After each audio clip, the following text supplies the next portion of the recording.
পীর সাহেব হুজুর তো জামায়াতে ইসলামী ছাড়া একটা আসনও পাবে না। একটা সিরে ফাঁস হয়ে দেখাতে পারেন। পাক না খেয়ে থাকে, ঘাস খায় না।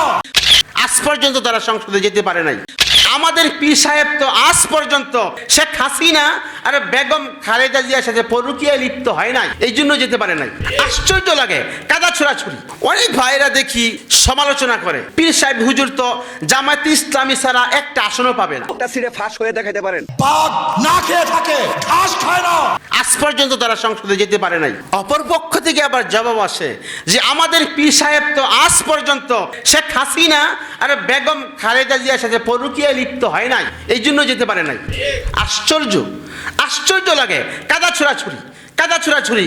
আল্লাহ তাআলা আমাদের সবাইকে এক হয়ে কাজ করার তৌফিক দান করুন। ওয়াতাসিমু বিহাবলিল্লাহি জামিআ, আমাদেরকে এক প্ল্যাটফর্মে আসার তৌফিক দান করুন, আমিন। ওয়ালা তাফাররাকু, আমরা যেন পরস্পর বিচ্ছিন্ন না হই, আল্লাহ তৌফিক দান করুন, আমিন।